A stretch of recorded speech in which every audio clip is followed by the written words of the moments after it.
Boa noite, gente. Tudo certo? Boa noite. Certo. Boa noite, professor. Beleza? Então tá. Então tinha um trabalhinho para ontem, né? Acho que todo mundo entregou.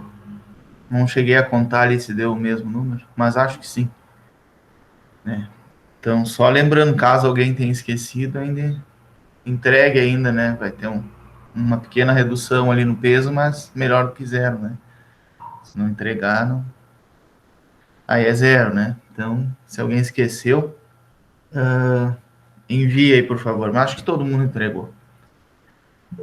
Então, gente, como eu tinha falado lá no nosso último encontro, eu vou estender hoje a última parte dessa parte mais geral de linhas, né? Hoje vai ser sobre alguns componentes específicos e alguns aspectos construtivos, para depois a gente começar na parte matemática, tá? Então, mas eu vou explicar melhor no final, quando acabar os slides, tá? Mas hoje é o último dia, então, que a gente vai analisar o ponto de vista, digamos, físico das linhas, né? Que é o questão construtiva. Hoje não, né? Mas o que a gente abordou na aula passada também, de análise das linhas e etc. Tá? E aí depois, né? Vou explicar no final da aula melhor, né? Mas aí depois a gente vai começar mesmo na parte de equações, né? Equações das linhas, equação de onda e por aí vai. Tá? Parte mais matemática mesmo. Hoje eu, então, é a nossa última aula, assim, mais geral, né? Então, ela está dividida em algumas partes, tá? Mas principalmente falar de materiais das linhas, tá? Primeiro, na verdade, vai começar com custos. Já tinha comentado numa aula anterior, rapidamente, mas só para relembrar novamente isso. Depois, alguma parte de material e no final vou passar um trabalhinho para vocês também. Tá? Então, esse aqui eu já tinha passado um gráfico parecido, não é o mesmo, tá? Mas a lógica e o comportamento é o mesmo, né? Que é o custo da linha em função da distância dela, né? Então, até tem uma chamada distância crítica ali, que é aquele pontilhado do gráfico, tá? Que é onde ocorre a inversão, onde a linha de corrente contínua passa a ser mais barata, mais vantajosa do que a linha de corrente alternada, né? Isso aí ocorre numa distância já bem grande, tá? Ali não está com a escala, mas já é uma distância considerável, né? Qual é o grande problema da linha de corrente contínua, né? Que a subestação dela, né, que tiver na linha, já sai com um custo muito alto, né? Por isso que a linha verde, que é da parte DC, já sai lá em cima no eixo Y, ela não sai nem do zero, nem da parte inferior, ela sai bem lá em cima por conta do custo da subestação, que é bem alto. Enquanto a subestação AC, ó lá, já sai lá embaixo a linha amarela, a linha laranja ali, amarelo queimado, né? Então aquela linha já sai lá de baixo porque o custo da subestação AC é bem menor do que a subestação DC, tá? Conforme a distância vai aumentando, né? Esse custo ele é linear, ele vai aumentando também, tá? Aqueles saltos ali que vai entrando cada vez mais subestações na linha. Enquanto que a linha DC, ela é contínua, né? Ela não tem nenhum acréscimo, nenhum salto ali no custo conforme o comprimento anda, né? Agora, só especificando mais alguns custos, tá? Já vou avisar, esse material eu peguei de um material lá de uma universidade de Portugal. Se tiver alguma palavra estranha aí em português de Portugal, não se assustem que é por isso, tá? Até a metade eu fui corrigindo, mas depois era muita coisa, eu já estava horas fazendo, aí eu acabei deixando como estava, tá? Que era muita palavrinha, muita letrinha para arrumar, tá? Mas então, se aparecer alguma palavra, já sabem que é por isso. Tá? Até por isso aí vai aparecer algumas vezes alguma distância em milha ou custo em euro, enfim. Mas é a lógica por trás que a gente quer entender, né? Então, aqui tem alguns exemplos de tensões diferentes, né? 230, 345 e 500 kV, e distâncias também diferentes, né? A linha pontilhada é a linha do 230 kV, e a linha traço ponto é a do 345. Então, vocês veem que elas têm uns comportamentos ali côncavos, né? Então, esses custos aí, eles diminuem até certo ponto e depois começam a aumentar novamente, né? Para todas elas, independente da distância ali, seja a distância de 200 ou de 600 milhas. Tá? Claro que para grandes distâncias, tipo a de 600 milhas, nem vai se empregar uma linha de 230 kV, né? Porque a tensão é muito baixa. Já vai se empregar ou 345 ou 600. Tá? O que eu quero chegar é nesse próximo gráfico aqui, tá? O custo total é aquela linha, tipo uma concavidade ali, né? E o que compõe aquela linha ali? O custo fixo, né, que é torres, cabos, subestações, etc. E o custo relativo à perda de energia também é importante, certo? Com uma linha muito, muito curta, os custos fixos são muito pequenos e os custos de perda são muito, muito grandes. Tá? Agora tem uma tabela no próximo slide que mostra isso bem claro. Tá? E conforme a linha aumenta, né, eu vou poder trabalhar com uma tensão muito maior, uma corrente bem menor, então as perdas de energia por efeito Joule, etc., vão diminuir, enquanto que os custos de material, isoladores, torres, cabos, enfim, fundação para as torres, etc., vão aumentar linearmente junto com a distância. Né? Os custos fixos ali são postes, isoladores, condutores, equipamento dos terminais, direito de passagens, tem que passar na terra de alguém, aí tem que alugar, etc, etc. Né? Então, aí cada vez aumenta mais os custos fixos. E os custos de perda de energia, né? Aqui tem um exemplo para vocês dar uma olhada como isso acontece. Tá? Um exemplo de linha, uma potência de 150 MB, distância 300 km e um cabo com a seção de 400 milímetros quadrados. Tá? Então, se empregar uma tensão de 15 kV, que é uma tensão baixíssima, isso não se emprega na prática, vocês vão ver por quê. Né? Eu teria uma intensidade de corrente ali, só pego e divido a potência pelo raiz de 3 vezes a tensão de fase, de cada fase. Eu teria uma corrente de 5.700 amperes nessa linha. Né? As perdas por efeito Joule vão ser RI ao quadrado, vezes 3, porque são 3 fases, né? Ali a equação, daria uma perda de 2... Espera aí que até eu me perdi nesse número. 2... Bom, quase o total, né? Quase a perda total dos 150 mega, né, que ali não está por fase, daria um rendimento da linha lá de 5%, ou seja, 96,6, não, desculpa, 95, hoje eu estou ruim de conta, 94,6%, agora sim, se perderia da energia em forma de calor, né? Então essa linha aí é completamente descartada de qualquer possibilidade. Para 30 kV, eu dobrei a tensão, a eficiência triplicou, mas ainda é muito baixa, 18% apenas da energia chega no final. Né? Conforme vai aumentando, 60, 150, 150 já tem linhas comerciais para isso. Então, teria uma corrente de 577 amperes e uma eficiência de 85%. Então, perderia apenas 15% da energia. É considerável, né? 15% é um valor importante ainda. Para 220, 400 kV, sim, se melhora muito o caso. Para 400 kV, eu vou ter uma corrente de 217 amperes, uma perda de Joule de apenas 3 mega, né, 3,7 mega, e uma eficiência de quase 98%. Tá? Então, vai ter uma eficiência muito maior do que qualquer uma das outras ali. Tá? Então, nesse caso, já tem uma linha bem proveitosa. Claro que dá para mexer algumas coisas, dá para alterar a distância, dá para alterar a potência da linha, dá para alterar a seção do cabo, etc. Né? Isso tudo vai variar, mas nada que um Excel não calcule isso para a gente, né? Só alimenta ali com os dados em cima, potência, distância e seção, e ele faz aqueles cálculos das equações que tem na primeira linha da tabela. Dá para obter facilmente a eficiência e as perdas e a corrente da linha.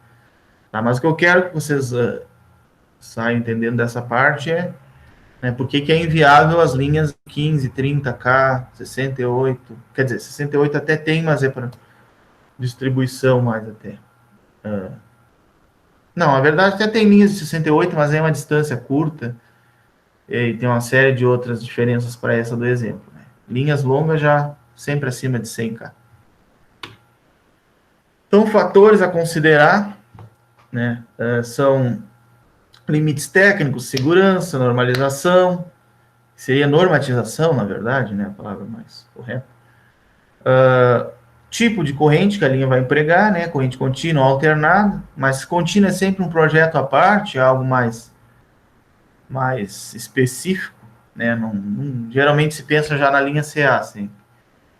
E o tipo de linha, né, se vai ser aérea ou subterrânea, então depende muito por onde ela vai passar, vai ter que cavar, não vai, pode passar pela parte aérea, não pode, etc. Então, falando de linhas aéreas um pouquinho, tá? Elas podem utilizar vários materiais para os condutores, tá? Dentre eles, platina, ouro, cobre, alumínio, aço, o tal do Almelec, já vou falar o que é, e outras ligas, tá? Obviamente, até os dois primeiros são inviáveis por conta do custo. Eles são muito bons condutores, mas o custo, né, não tem como fazer uma linha de ouro, imagina. E aqui no Brasil, se faz, alguém ia arriscar passar a mão, né, mesmo que morresse. Cobre já acontece isso, imagina de ouro. Tá, então, geralmente se usa alumínio com aço, tá? Vou mostrar como é que é agora daqui a pouco. Tá? Que é o chamado alumínio com alma de aço. Porque aí ele usa propriedades do alumínio e outras propriedades do aço, né? Os dois têm propriedades interessantes para construir a linha, e aí são empregados usando o melhor de cada um, né? Acho que tem mais, daqui uns 2 slides mostram esses cabos aí, eu já falo neles novamente, né? Então, para escolher a seção do cabo, tá, tem que considerar o quê? A intensidade de corrente em regime permanente, que seria essa que a gente calculou aqui, né? Por exemplo, para a última lá, 217 amperes. Então, esse é o valor de regime permanente, né? Está excluindo o pico, pico eventual que tenha na rede. A queda de tensão, então, depende do material, né? Cada material vai ter uma resistividade, então vai ocasionar uma queda de tensão maior ou menor, tá? E o custo dele também vai estar em linha com isso.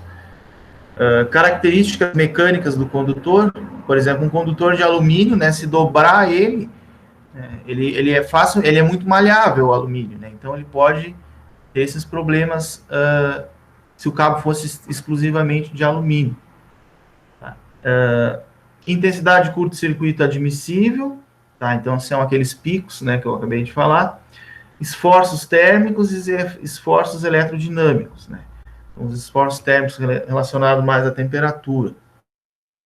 Então, tudo isso aí é envolvido na escolha da seção do cabo e do tipo do cabo. Além disso, depois de escolhido o cabo, né, ainda tem que se pensar no equipamento de proteção, nas normas, nas condições de segurança, condições de regulamentos, etc., né? Às vezes, quando vai se construir uma linha, a empresa já tem algumas coisas que são definidas antes dela construir. A distância é tanto, a potência é tanto, então aí já elimina muitas coisas. Vou querer usar um cabo de seção, sei lá, 400. Não, é uma linha pequena, e a linha curta e a potência é baixa, então aquele cabo ali está exagerado. Então algumas coisas já são eliminadas logo no começo. E as perdas de energia também. Eu tinha falado. O preço, né, o que impacta no preço, envolve, então, principalmente matéria-prima, questão de indústria transformadora e custo energético, né? Se eu tiver uma linha cara, então isso aí esses fatores vão impactar no preço de construção da linha. Para a resistividade do material, então vai ter influência a queda de tensão, né, e as perdas de Joule. Se tiver um material com resistência alta, ele vai ter muita queda de tensão, por conta disso, vai perder também muita energia, né, na forma de calor pelo efeito Joule. As características mecânicas da linha, dos cabos, né? Então, tensão de ruptura e questão de reutilização. Tá? Por exemplo, se tem um cabo, esse cabo foi substituído, foi trocado, trocou um pedaço, etc. Né? Esse cabo aí, ele pode ser reutilizado, ele pode ser reciclado, etc. Isso aí impacta. Tensão de ruptura seria a tensão máxima de um surto, de um pico que tenha na linha. Questão de corrosão é importante também, né? Tempo médio de vida da instalação e o local. Por exemplo, eu vou colocar uma linha que ela vai atravessar no deserto. No deserto, de dia sei lá, pega um deserto forte aí, né? De dia é 45 graus e de noite é 0, né? Isso é o clima desértico tem essa peculiaridade. Então, vai ser uma linha que uma hora vai estar 50 graus ou mais, por causa da energia passando, e outra hora vai estar a 0. Tá? Não, ou essa linha vai passar pelo gelo, então pode ter incidência de neve, ou etc., né? Ou qualquer outro fenômeno da natureza. Então, isso aí é importante a característica mecânica. Se vai ter neve, vai aumentar o peso sobre a linha, né? A força-peso sobre a linha. Então, ela vai vai impactar a questão mecânica da linha. E a temperatura de funcionamento, né, que é a questão de quanto de energia vai passar pela linha e qual é a temperatura que se espera para ela. Algumas comparações, então, aqui, nessa próxima tabelinha. Resistividade a 20 graus. Cobre reduzido tem uma resistividade ali de 17,24 mili. 1.011 milímetros quadrados sobre metro a unidade. Tá? Não vou falar lá toda vez porque é muito grande. Resistividade a 20 graus do cobre duro é um pouquinho maior, olha lá, 17,6 mili, é um pouquinho maior. A do alumínio já é quase não, né? Eu ia dizer quase o dobro, mas não é tanto. Então, já é 28,28 mili, mas ela já é bem maior.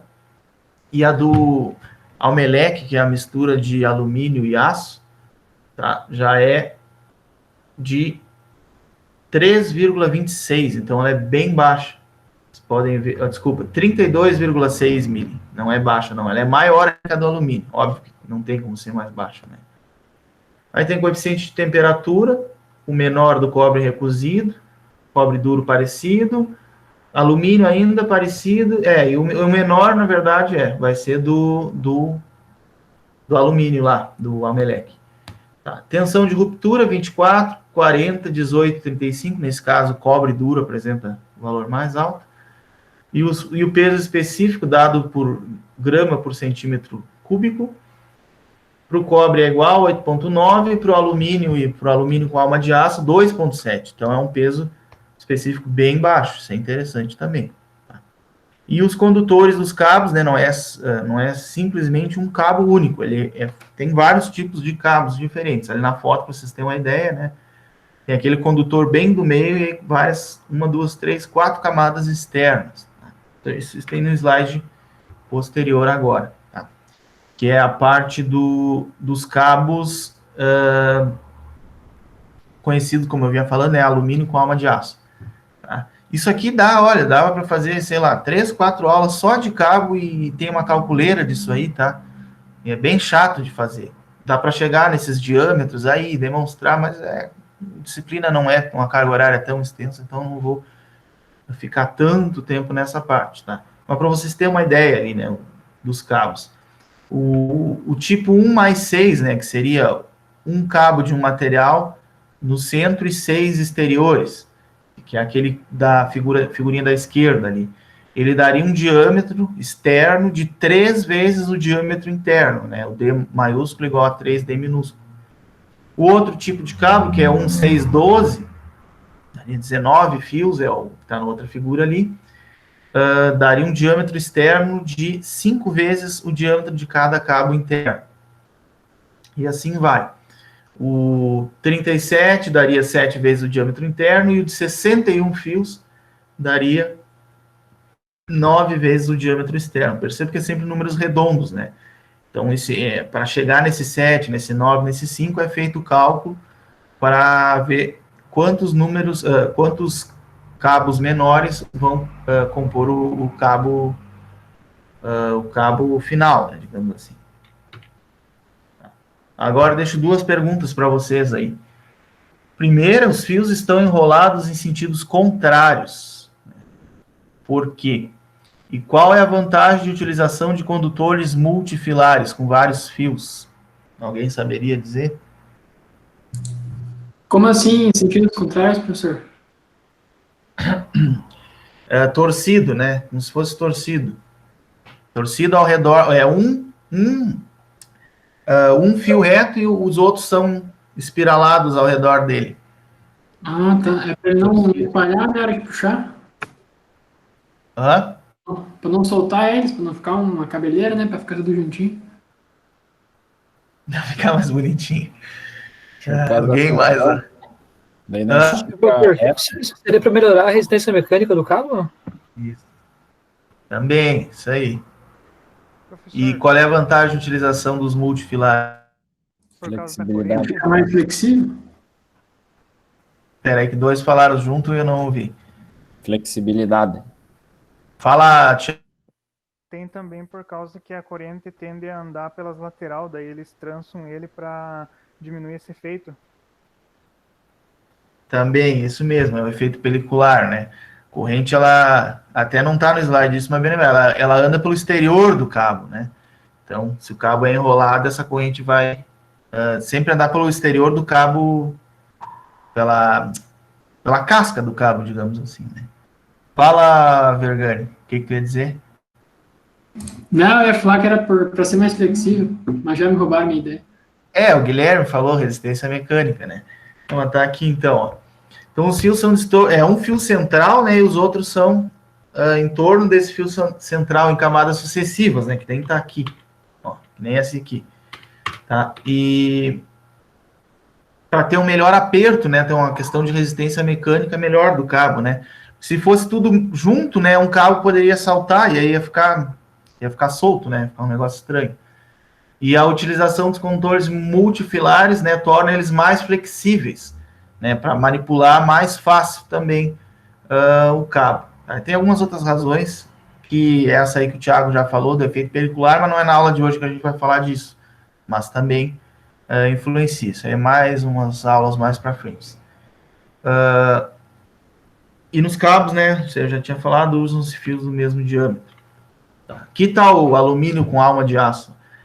Ali na parte interna tem 6 cabinhos de aço, né, e na volta ali, não vou contar agora, né, mas são todos os cabos de alumínio, né, e eles são torcidos ao redor daqueles cabos de aço. Por quê? O alumínio, né, você sabe que o alumínio é muito maleável, e o aço não é, então o aço dá toda a sustentação, né, é o cerne ali do cabo, e o alumínio vem na volta para contribuir para o restante, né? Com a questão de aumentar a seção, etc. Então, se eu comparar um cabo de alumínio com alma de aço com um de cobre puro, né? Tem algumas questões.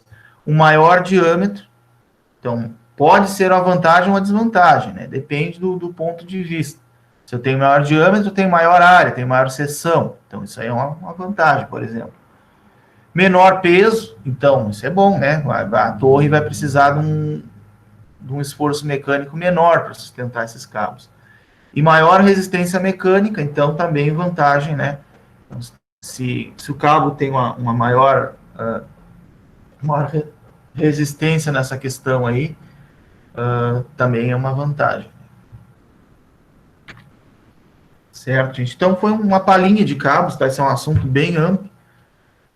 quer fazer 1 milhão de conta, dá para fazer, né? Mas não é o foco. Tá? Mas só para vocês terem uma ideia. Então, os alumínio com alma de aço são de longe os mais utilizados.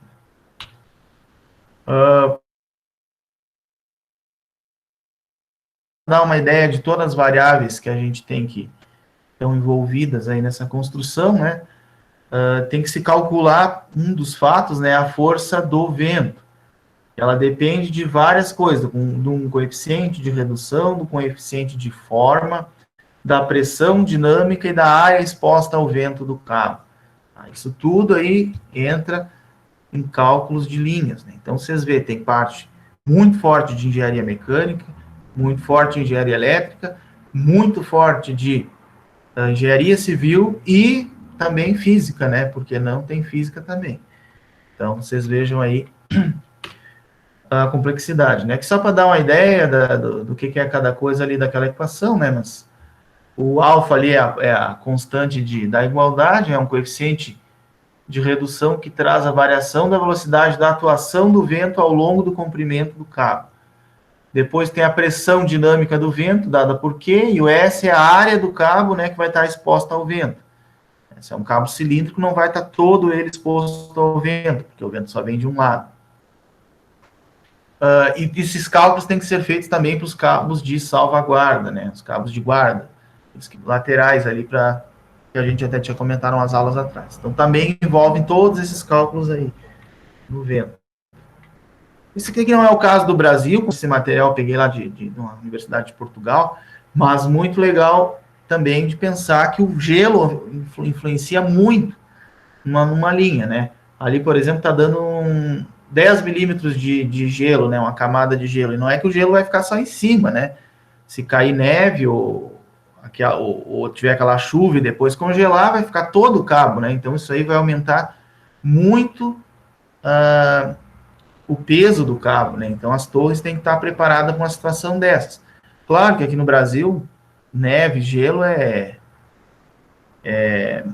não é corriqueiro, assim, acontece, mas não é sempre. Mas se for num lugar, já que isso aí acontece muito, sei lá, Canadá, norte da Europa, etc., né? Sul da Argentina, aí já isso aí tem que ser muito bem pensado, né? Então, além disso, né, vai ter outros cálculos, né, envolvendo esses fatores aí, aquecimento, vibração, resistência mecânica, proteção contra contato acidental, ou seja, tentar uma distância do edifício, fazer aquela varredura, limpar a vegetação por baixo, podar árvores, por aí vai, né? Aqui eu coloquei um videozinho bem legal deles fazendo a limpeza do gelo das linhas, né? Vocês dão uma olhada aqui. Ó, eles colocam ali os cabos e aí vai o carrinho lá embaixo puxando para tirar todo o gelo da linha, né? Aquilo ali vai só se acumulando, né? Se não tiver um degelo natural, tem que entrar em ação aí o pessoal da manutenção, né? Da linha. Isso aí é uma linha bem simples, né? Uma linha de distribuição. Imagina uma linha de transmissão, né? Que é bem maior. Olha o tanto de gelo que juntou, né?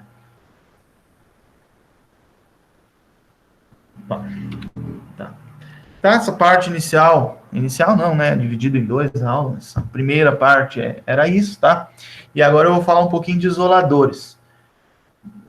Não tenho certeza se vocês vão ver isso muito a fundo em outra disciplina, tá? Então eu resolvi colocar aqui, porque vai que vocês não vejam e vão sair do curso sem ver a questão de isoladores. De novo, vai ser um pouco mais teórico, não vamos entrar em cálculos, tá? Porque hoje em dia, se vocês forem trabalhar com isso, vai ter um software que vai fazer 90% do trabalho. Tá? Claro que a gente precisa saber o que colocar no software, entender o que ele nos retorna, etc., né? Mas, de novo, se vocês forem trabalhar com isso, com certeza vocês vão fazer um curso bem aprofundado lá para a empresa nessa parte, né? Mas, claro, que a gente está para aprender, então eu vou passar para vocês também, mas é mais basicão. Então, basicamente, a função do isolador é evitar a passagem de corrente, né, do condutor para o apoio ou para o suporte que suspende ele, né? Tem outros tipos de isolador, mas vão ficar mais para o finalzinho agora do slide. Primeiro a gente vai ver os isoladores, os clássicos, né? Que é os que estão na figura aí. Mas será que o isolador cumpre sempre a função que foi criado? Que fenômenos podem ocorrer? Quais os mais graves? Como podemos evitá-los? Tá? Então é mais ou menos isso que vai ter agora nos próximos slides. Então, nas linhas de transmissão, né, basicamente o isolador é usado numa cadeia, né? Eu não vou usar apenas um isoladorzinho, ele é usado numa série de isoladores ligados formando um único corpo, tá? Chamado ali a cadeia de suspensão e suporte, né? Eles isolam eletricamente as linhas dos apoios, né? Seja lá do poste, da torre, entre linhas também pode ocorrer alguma coisa, mas aí já não é o isolador, é um outro tipo de dispositivo, tá? Da terra também, né? Sustentam mecanicamente os cabos de transporte de energia fixados nas estruturas metálicas. Ali fala betão, pessoal. Betão, em português de Portugal, é concreto, tá? Só para vocês saberem. Eu tive até que olhar isso aí, dar uma pesquisada, porque eu não tinha certeza o que era. Tá? Então, apareceu essa palavrinha aí, quer dizer que é concreto. Tá? Ou, então, de madeira ali, né? Também, a última função. Tá, alguns fenômenos bem importantes, essa é a parte mais legal, assim, dessa parte de isoladores, tá? Que é o que ocorre com os isoladores, né? O primeiro é a condutividade da massa do isolador. O que é isso, né? O cabo está preso no isolador e é o quanto de energia pode atravessar o isolador pela própria massa, pela estrutura molecular dele, tá? Como ele tem um altíssimo constante de elétrica, é construído já para isso, né? Esse valor é muito, muito, muito pequeno. 99% das vezes dá para desprezar esse valor, tá? Que ali vocês veem, ó, aquela parte verde seria a fonte da energia, o cabo, né, e aquelas setinhas vermelhas, a energia que atravessa ali até o centro, tá? Então, esse valor é muito pequeno, a condutividade de massa, tá? Hoje, com esses materiais de hoje, né, essa corrente aí que atravessa, essa energia que atravessa o isolador é muito pequena. Perfuração da massa do isolador, esse já é mais perigoso. Onde ocorre isso aí? Que seria com um material ou um componente de baixa qualidade, tá? Que ninguém que constrói linha vai querer poupar recursos nisso aí, comprar material de baixa qualidade, né? O pessoal vai querer fazer um projeto bom para ir economizar, mas não comprando material ruim. Mas pode ocorrer no processo de fabricação de ter um problema lá e não ser detectado pelo controle de qualidade, e aí esse isolador pôr com esse problema aí para o mundo aí, né, para a linha. Tá? Então, ocorre geralmente um incidente grave lá, quer dizer que dentro dele está corroído de alguma forma. Defeito de fabricação, algum manuseio inadequado, etc., né? E aí, isso aí, né, ele vai ter uma área muito pequena entre o cabo e aquela parte corroída, digamos assim, e aí pode ocasionar um problema muito grave, né? Em baixa tensão, esse problema aí praticamente não coloca, porque o isolador é muito pequeno, então qualquer fissura já daria para ver, ou ele racharia, etc., né? E aí o material que constitui ele é exatamente igual, porque é um isolador pequeno. Já isoladores muito grandes, com muitos elos na cadeia, já pode ocorrer esse problema aí, que é o alta e muito alta tensão. A espessura do isolador é muito grande. Então, aí implica em cuidadosos processos de fabricação de forma a evitar essa existência de heterogeneidades, né? Material ter uma dureza num lugar, outra dureza no outro, etc. Qualquer coisa que ocasione esse problema aí. Tá? Então, aí já exige um processo bem mais rigoroso de fabricação. Então, água aqui. A condutividade superficial, essa aí também é legal, que é a energia que circula pela superfície do isolador. Tá? Então, imagine que o isolador fosse tubular, né? a energia iria de baixo até em cima rapidinho, né? Porque ela tem só uma linha reta para percorrer a superfície do isolador. Já ele nessa forma de anéis sobrepostos, a energia já tem um caminho bem mais grande, né? Ela tem que fazer isso aqui, ó, né? Então, se fosse medir esse caminho, digamos assim, seria um caminho muito maior. Vejam ali na figura, aquela parte em vermelho, ó. A energia tem que ir até embaixo, ir até em cima, ir até embaixo, ir até em cima, para ir chegar lá no centro. Tá? Então, ela tem um caminho bem maior. Porém, né, podem ocasionar algum depósito de poeira, ou se é uma linha perto do mar, já algum depósito de sal, né, nem por menor quantidade que seja, isso aí vai aumentar a condução de corrente, certo? Então, quais seriam as soluções nesse caso? Alongar aquela linha de fuga, então colocar mais elos na cadeia, ou fazer aquela aba do isolador maior, etc. Qualquer coisa que alongue aquela linha vermelha, faça ela ficar maior.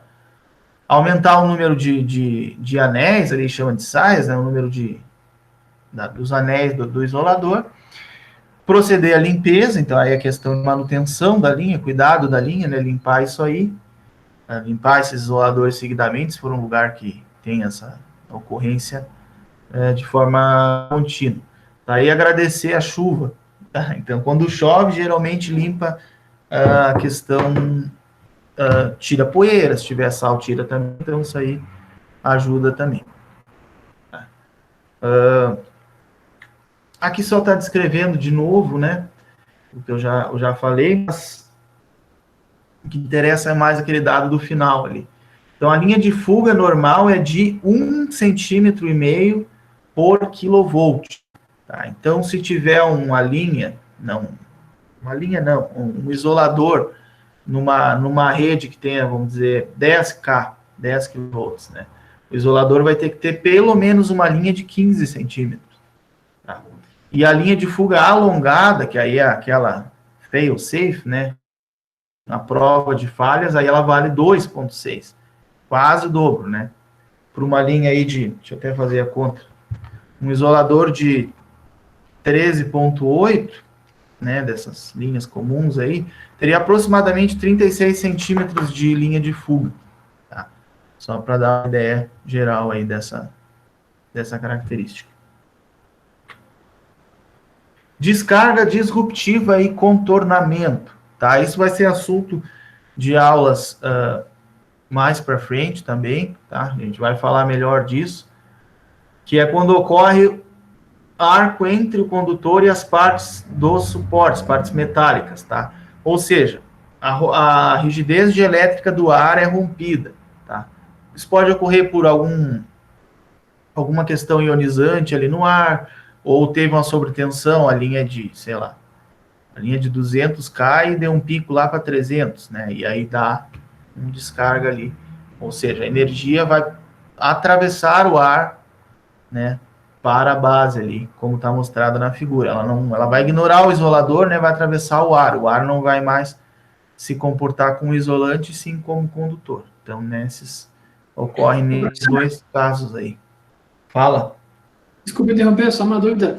No caso das redes semi-isoladas, que é aquelas compactas, essa distância aí que tipo, você falou ali, ela diminui ou não tem nada a ver? É só uma curiosidade. Em quais redes? As compactas, que é aquela semi-isolada, que é aquele cabo que tem aquela proteção ao redor. Não, vai depender de quanto que é a tensão dessa... Não, eu acho que é 23.1 também, que tem na cidade, que tem a rede compacta, né? Aquela que é mais pertinho, não sei se você já viu. Cara, não sei se eu... É uma que tem 4 cabos junto e tem tipo um afastador. Mas é 4 cabos juntos, acho que é essa que eu tô falando. Não, mas aí o afastador vai fazer essa função, né? Ele já está numa distância segura. A distância entre os cabos já vai ser calculada para o ar estar se comportando como dielétrico, né? Então não vai ter o problema. O isolador é mais entre o cabo e o poste, né? O que está sustentando lá, seja a madeira lá ou o que for, né? E o aquele metal, cabo, todo. aquele cabo ali que o Vergani falou. Oi, fala. Aquele cabo que o Vergani falou ali, ele já tem uma isolação também externa. Não é o cabo. Também, exatamente, verdade. Mas o separador tem agora mais para frente, a gente vai ver mais uns componentes ali, ele vai aparecer. Aqui eu coloquei só um isolador maior, né? Vejam ali, ó, a parte de cima dele é maior. Então, aquilo ele já acrescenta uma distância maior, né? Uma distância de linha de fuga bem maior. Esse seria aquele isolador já mais seguro, né? Não, o de 2,6 centímetros por quilovolt. Aqui já falei essa parte.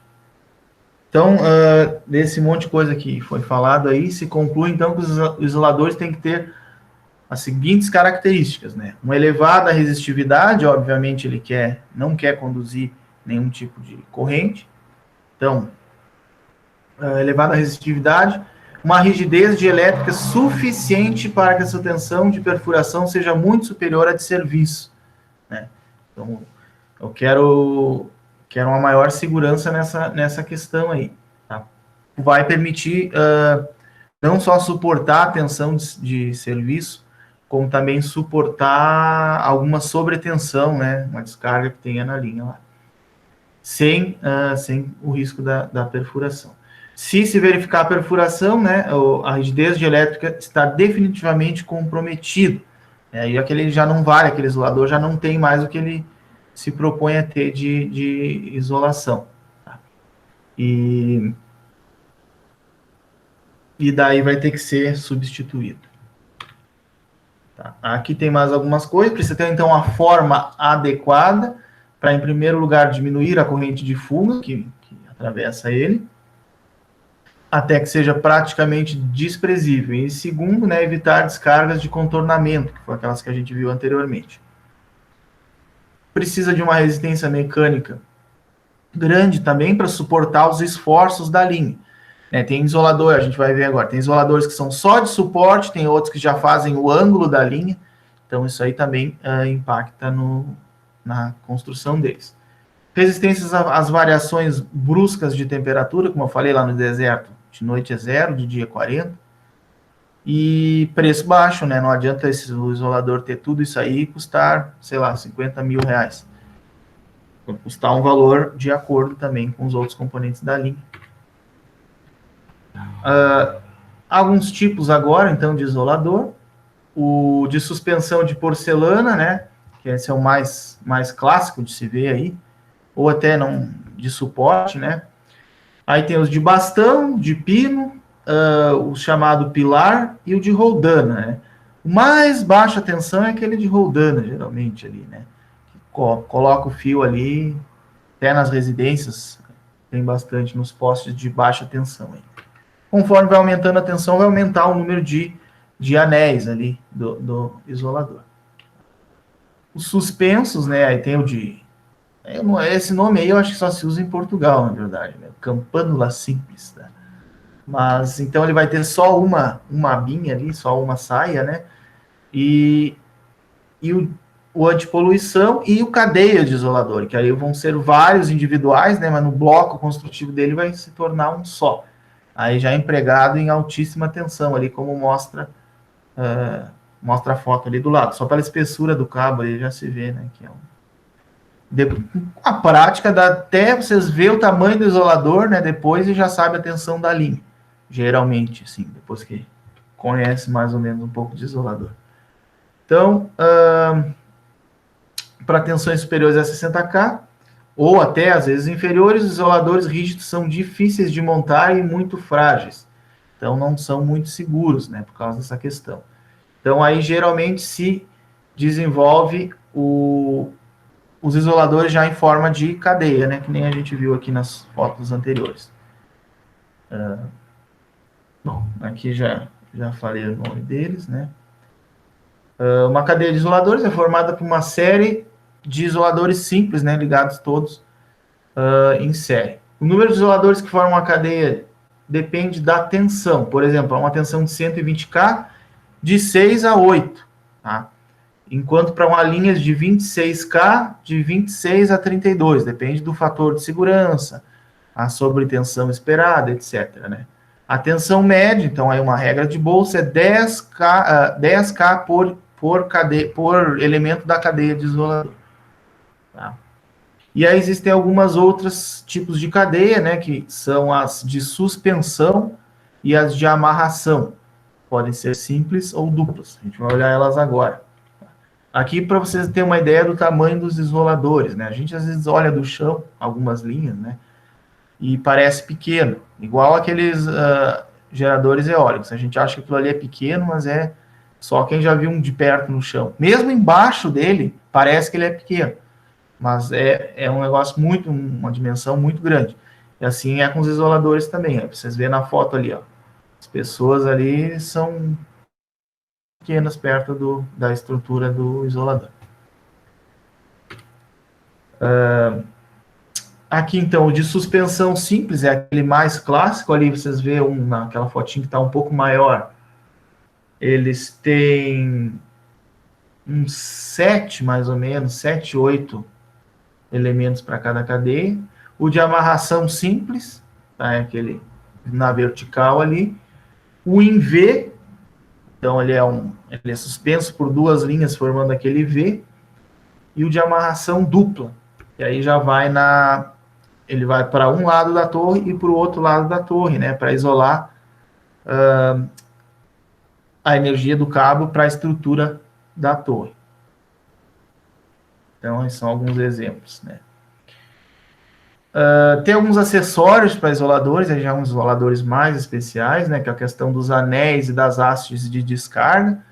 Então, isso aí, havendo necessidade, vai ocorrer a descarga por fora e não pelo corpo do isolador. E aqueles outros tipos ali do stock bridge, tá? Que é naquele formato da figura. Esse daí, na verdade, eu nem me lembro de ter visto isso ao vivo. Assim. Não, pelo menos não prestei atenção nisso. Não é tão comum de se ver isso aí. Aqui o que vocês falaram anteriormente, né? Os separadores de feixe. Então, vou ter 2 cabos, aquela distância ali é calculada e o isolador tem o contato entre os cabos, né? Mas como a função dele é isolar, não vai haver espera-se que não há nenhuma troca de energia ali entre os 2 cabos, né? Podem ser também naquela outra foto mais em cima à direita, né? Com 4 cabos, por exemplo, ali tem... Ele está com 3 cabos, 3 cabos e acho que outro cabo é de guarda. Tá? Então, também pode ser feito nessa forma bidimensional aí.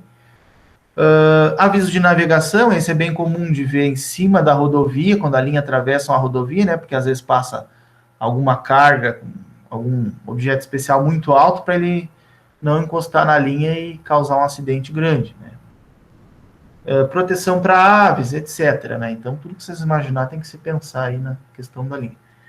E os trabalhos em tensão aí, né, gente? Isso aí é um trabalhinho bem complicado, né, gente? Quem tem medo de altura não trabalha nisso aí. Tá? Então, também, aí envolve uma série de coisas, né? Trabalhos. Vai trabalhar em altura, está trabalhando em altura, em eletricidade, então é uma série, o cara que está ali arrisca bastante, né? Então, questão de segurança do trabalho tem que estar bem reforçada aí com a equipe, né, nessa parte.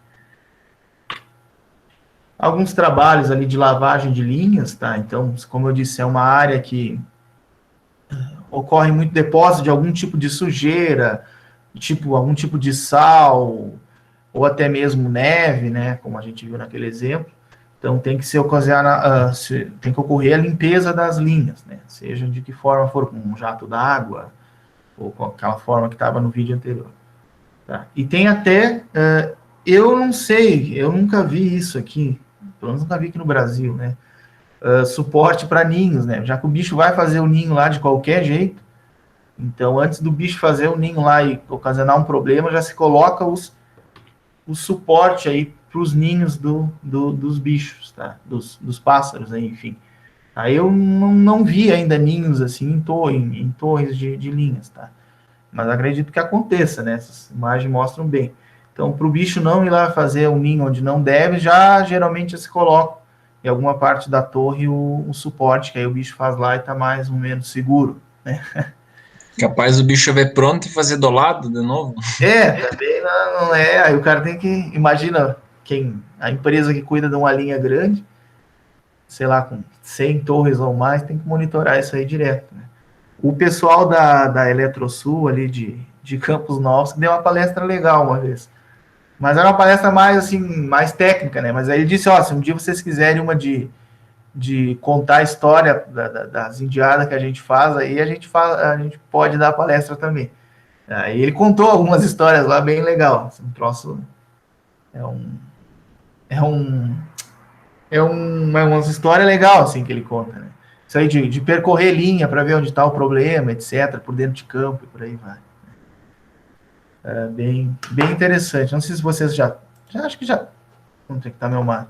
Acho que já estavam, foi numa semana acadêmica que eles tiveram aí, também foi bem legal. Tá. E alguns ensaios de isoladores, tá? Então, tem ensaios elétricos, térmicos e mecânicos, né? Os elétricos é para ver se o isolador vai atender a parte da frequência da linha, né? Isso aí não vai ter uma grande variação, ou vai ser 60 ou 50. Tá? Então, só para ver se o isolador se comporta bem nessa frequência. Questão de choque e nos isoladores, nos testes mecânicos, né? Teste de tração, que é o puxar o isolador, de compressão, de torção, flexão, né? Ver se ele tem uma resistência mecânica para dobrar, e o de torção. Então, claro, né, não vai se empregar um valor muito alto, só aquele que se espera um valor máximo que vai ter quando ele estiver instalado na linha. E, por fim, os térmicos. Aqui descreve... Opa, onde é que estão os térmicos? Os térmicos, de novo, aquilo que eu falei, né?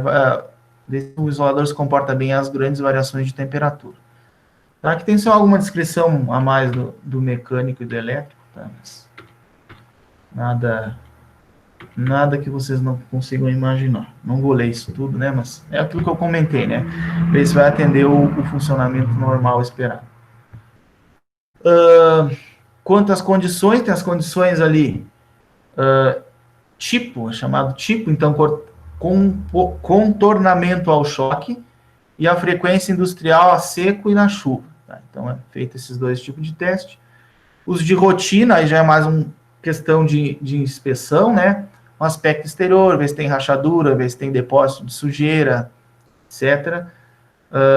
Mecânico, ver se a cadeia está completinha, não tem algum problema visível. Questão térmica e isolamento à frequência. E o de recepção, né? Dimensões, porosidade, acessórios metálicos, térmico, mecânico e perfuração. Tá? Claro que isso aí, o mecânico, perfuração, se pega um isolador e se testa ele, porque se vai se destruir, né? Se torcer o isolador, vai se torcer para ver até onde ele aguenta. Tá? E aí ver se está de acordo com a especificação. Perfuração também, né? Aqui, de novo, só está descrevendo um pouquinho mais. Depois eu passo o slide, caso alguém queira ler bem certinho essa parte. E, por fim, vamos falar dos apoios das linhas. Tá? O apoio da linha aérea, só vai ter linha aérea, o apoio, né? Constituído pelo poste, fundação e pelos elementos que suportam os condutores, as travessas. Tá? Pode ser de 3 materiais: madeira, metálico ou concreto armado. De novo, a palavrinha aquela que eu falei. Então, concreto armado. Já as fundações pode ser para madeira, o próprio solo, alguma base com ferro ou concreto, ou maciço. Ou para base de concreto é o solo, mas isso é bem mais engenharia civil do que elétrica, né?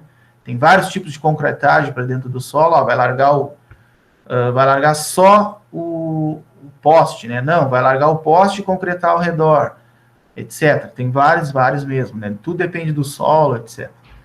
E também os metálicos ali. Apoios de ligação à terra, também metálico ou de concreto. Pode estar na caixa de fim do cabo da linha, mas era para estar aqui, eu acho, do final da linha. Ou também para interruptores e seccionadores, né? Tem seccionador aéreo, acho que tem uma foto a seguir ali. E os tipos de esforços que eles vão estar sujeitos, né, vão ser esforços verticais, devido à força da gravidade, transversais e longitudinais, tá? Vento, questão de mudança de ângulo do cabo, né? Então, tudo vai variar, dependendo de qual torre, qual poste vai estar. Os esforços verticais, então, é devido propriamente ao peso do próprio cabo. Os transversais resultam, então, do vento ou de algum outro tipo de tração de ângulo, né? Se o cabo fizer um ângulo assim, né? Olhando a visão de cima, vai causar um esforço maior, então vai ter que ter outro tipo de apoio. E os esforços longitudinais aí também. Então, os apoios aí se classificam em apoio de alinhamento, tá? É o mais clássico ali, que vai só simplesmente alinhar o cabo na torre e sustentar ele. O apoio de ângulo, então o cabo pode, como eu disse agora há pouco, fazer um ângulo para mudar a direção. E o de derivação também, né? Que aí vai ter um suporte para um lado e um suporte para o outro, como está na própria figura ali. Tá? Vai derivar um pedaço daquela linha para um ângulo ali de 90 graus.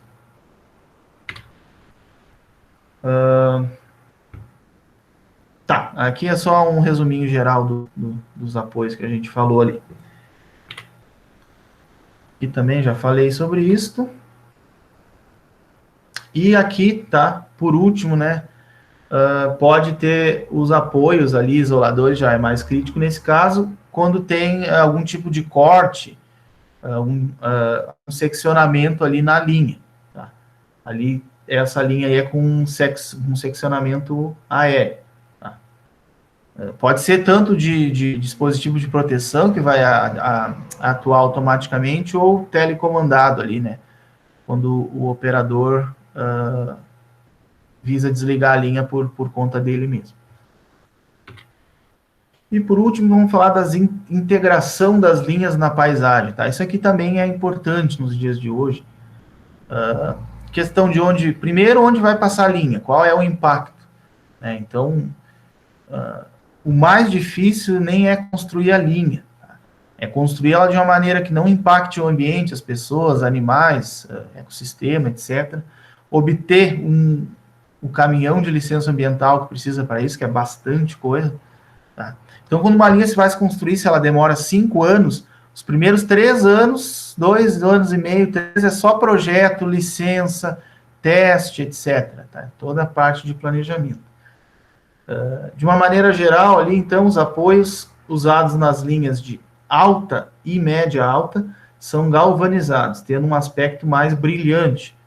Em certos casos, é possível reduzir esse impacto, essa parte brilhante aí, pintando os postes ou as torres, né, com uma escolha de cores que harmonize com o local, certo? Aqui, essa que está na foto, vocês veem que a parte de cima é pintada para refletir um pouco mais com o céu, né, um azul bem clarinho.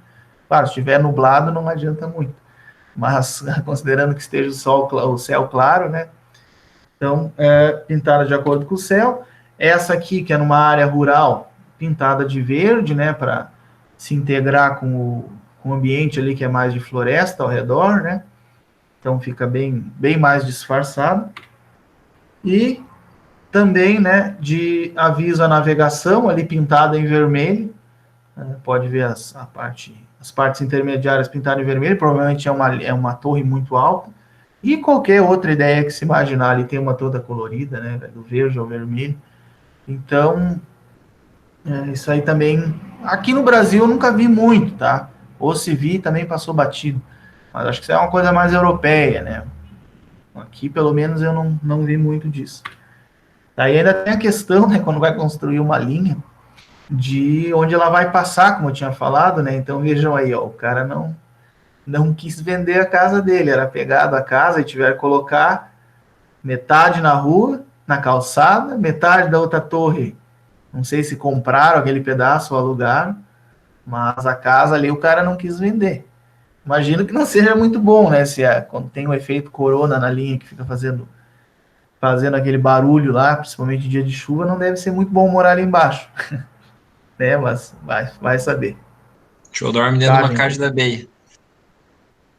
Pois é. Uma vez o professor meu do técnico contou isso, que trabalhava na parte de telecom e daí acharam um cara lá em cima de uma torre, aquelas torres que tem as antenas e tudo lá em cima, parte de telecom. E tiraram o cara, o cara acho que era, não sei se era mendigo ou de rua, assim, né? E, mano, o que tu tá fazendo aí, cara? Por que tu subiu aí nessa torre? Era inverno, tava frio, lá em cima era quentinho. Imagina. O cara tava cozinhando no micro-ondas lá, né? Aquela altíssima frequência, vários gigahertz, né? E o cara tava lá porque era quentinho, né? Tava cozinhando por dentro, mal sabia ele. Mas são coisas que acontecem, né?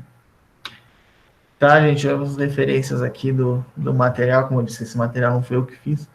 Eu já peguei a maioria lá de uma apostila bem completa que tinha dessa parte aí. Tá, e agora tem um trabalhinho que eu vou explicar para vocês. Deixa eu ver que horas são. Não, tá cedo ainda, tá bom. Deixa eu achar aqui. Dúvidas, pessoal? Alguma dúvida, falem aí.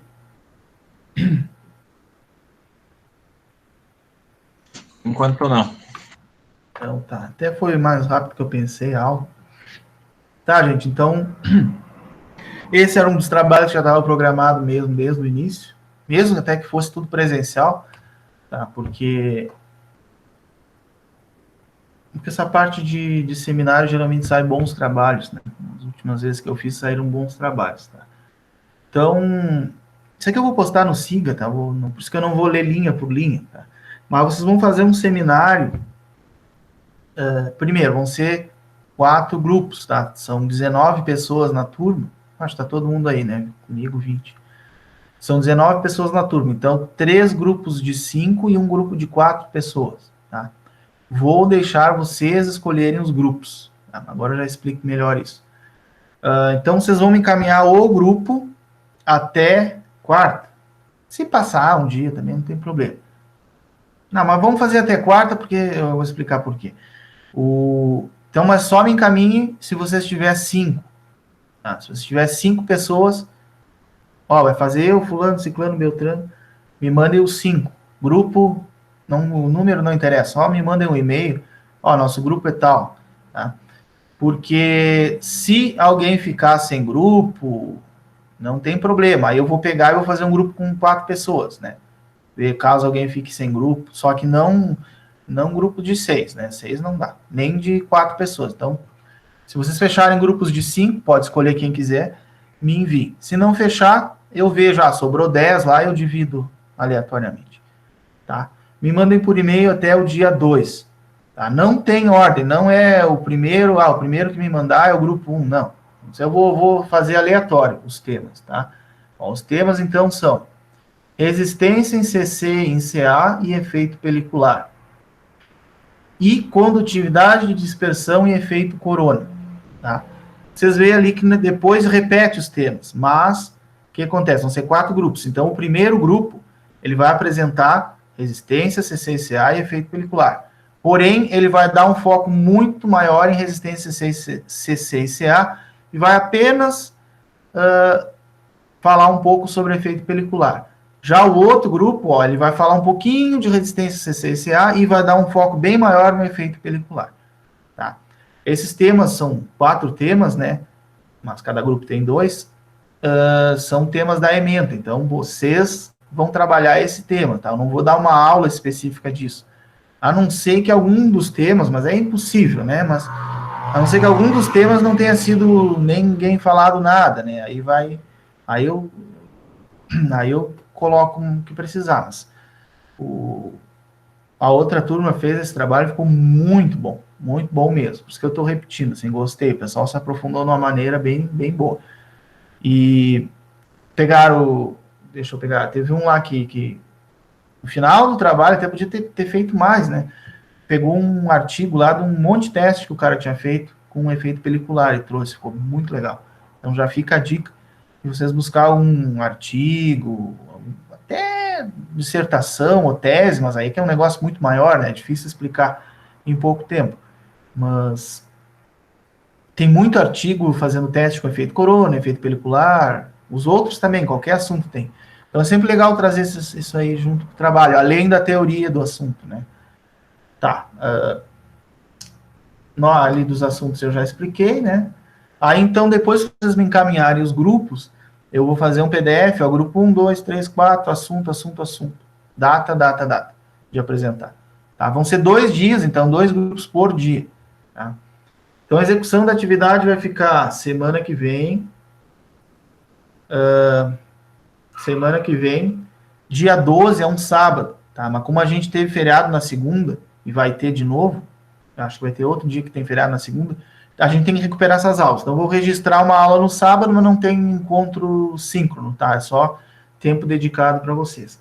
E dia 14 de dezembro também. Então, este ano a gente não tem mais aula síncrona, até porque falta só 2 semanas. E a gente vai seguir esse cronograma aqui. Então, dia 18 ainda vou deixar ali uma aula para esse trabalho, porque esse trabalho, se eu fosse dar aula, seria 1,5 por tema aí, tá? Talvez. Então, daria essas aulas aí. Então, vou deixar vocês trabalhando nessa parte, né?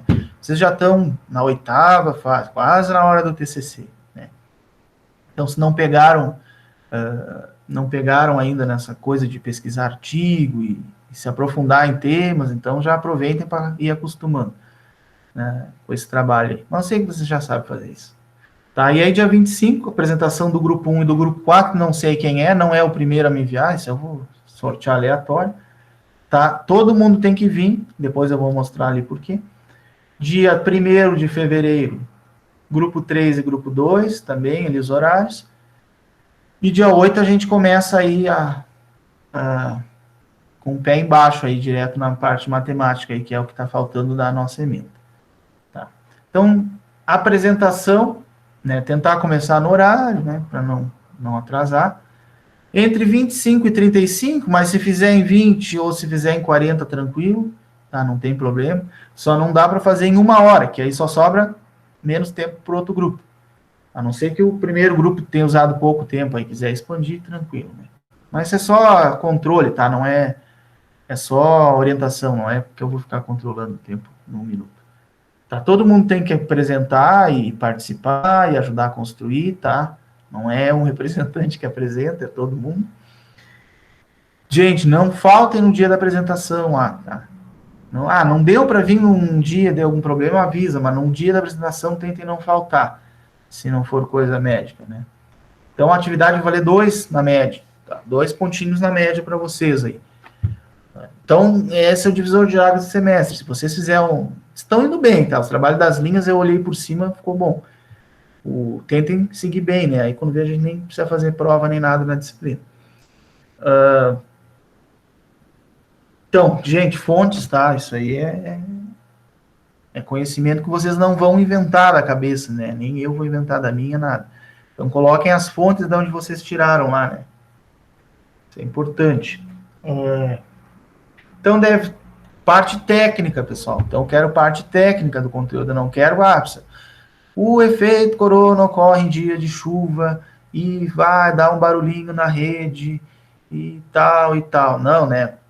Parte técnica, o que acontece, a rigidez que está envolvida, etc. O efeito pelicular é a corrente que passa ao redor do cabo. Não. Por que ela passa ao redor do cabo? Ela passa só no CC ou no CA também? Tá? De que forma ela se distribui no cabo? Passa nada no interior do cabo? Não, passa um pouco. Então, sempre embasado nos livros, de preferência aí, né?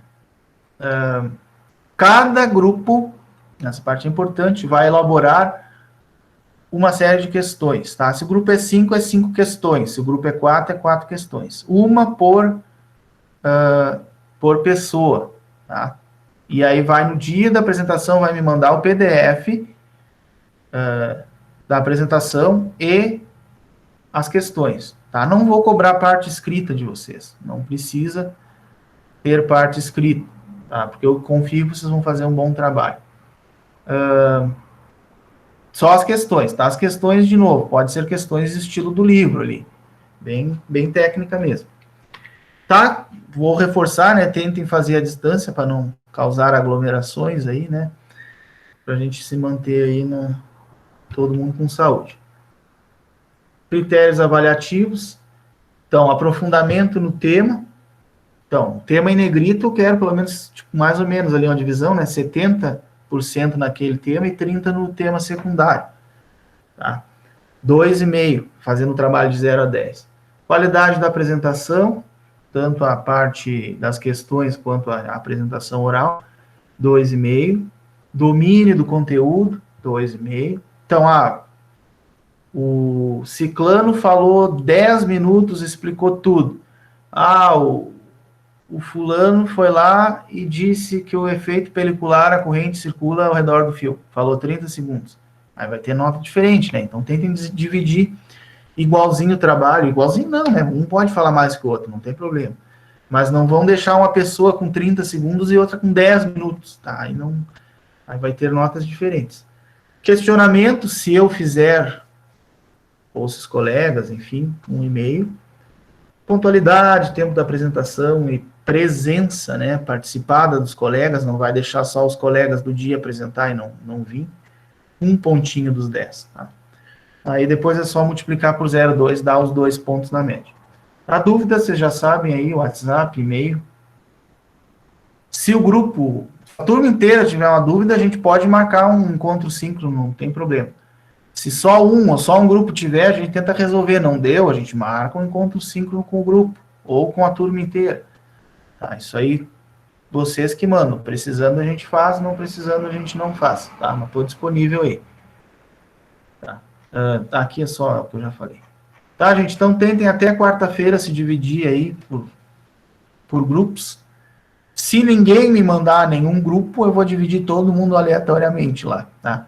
Aí... eu não sei bem, não sei quem que vocês têm preferência ou não, nada melhor que vocês me disserem.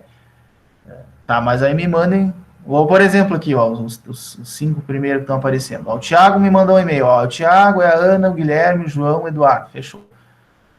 Aí o Wagner vai fazer com o Matheus, mas só eles 2 por enquanto. Não, então tenta fechar 5 e me manda. Não fechou, não tem problema, aí eu divido tudo aleatório lá e mando para vocês no Siga até, no máximo sexta-feira. Beleza, galera?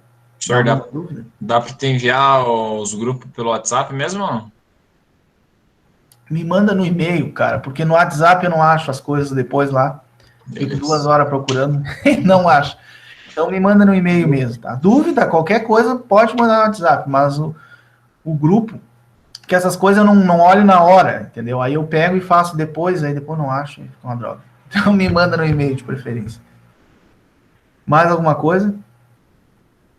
Tá, só voltar nos temas aqui, tá? Isso tem todos os livros da área aí. Eu passei uns livros pro Guilherme mandar para vocês aí no grupo, que eu no Siga não dá, os livros eram muito grandes, tá? Eu não conseguia colocar no Siga, eu mandei para ele. Isso aí deve ter bastante coisa no livro. Google ajuda também. Sempre aquela velha dica, não é vergonha nenhuma. Não sei nada de efeito pelicular. Lê o artigo da Wikipédia. Porque ali está uma linguagem bem simples, vocês já vão entender muito. E aí vocês podem dar um passo a mais e ir para o livro. Tá? Isso qualquer assunto, né? O efeito corona não é o coronavírus, tá? Apesar da gente estar nessa época aí, só se fala nisso, não é. Né? O efeito corona da transmissão. Beleza, gente? Mais alguma coisa? Não? Por enquanto, beleza. Então tá, gente. Se alguém tiver alguma dúvida individual, pode encaminhar depois também, não tem problema. Bom, eu prometo para vocês que antes das férias vai estar todas as notas que eu passei, acho que foi só na verdade. Todas as presenças, tudo certinho, tá? Vou começar pela turma de vocês aí. Até daqui uns dias já tá tudo no sistema lá. Esse trabalhinho das linhas aí, eu acho que, vamos ver se foi muito bom, eu vou dar um peso maior nele. Se for meio ruim, eu não olhei todos ainda, eu vou dar um peso um pouco menor. Mas vai ser entre 1 e 2, tá, o peso dele. Esse aqui vai valer 2, depois vai ter mais algum trabalho, alguma lista, alguma prova, nesse sentido aí, tá? E aí a gente vai fechar os 10. Beleza, gente? Se a gente não se falar mais, então, Feliz Natal, Feliz Ano Novo. Nos vemos em janeiro nas apresentações. Mas, de novo, estou disponível aí. Me entre em contato qualquer dúvida aí que eu ajudo vocês no trabalho. Professor, onde pesquisa artigo, onde eu encontro artigo sobre isso, pode mandar que eu ajudo vocês. Mas eu até já digo para começar, a base de dissertações e teses da CAPES tem muita coisa, tá? Base de artigos da Cielo também tem muita coisa, tá? Só digitar ali, ó, linha de transmissão, efeito corona, condutância de dispersão, vocês vão achar milhares de artigos. E aquela dica, né? Se vocês pesquisarem em inglês pelo tema, vai vir muito mais coisa, 10 vezes mais do que em português. Aí o único trabalho que vocês têm é dar uma traduzida, tá? Mas sempre, assim, essas coisas, assim, um conhecimento mais específico, como é o caso desses aí, quando vocês pesquisam em inglês, vem muito mais coisa. É bem bom para dar uma melhorada no trabalho, às vezes contar com pouca coisa, tá? Não tá encontrando muito em português, enfim. Beleza, galera? Então tá. Então era isso, se ninguém tem mais dúvidas. Valeu, então, vou encerrar a gravação aqui. Valeu aí, professor. Boa noite aí. Bom Natal aí, feliz Até mais. Até mais. Valeu, pesada. Abraço. Valeu, boa noite. Valeu, boa noite. Até mais. Valeu, gente. Vamos jogar bola, Cole, não se atrase. Ô, professor, mandei e-mail aí, ver se você recebeu depois. Beleza, valeu.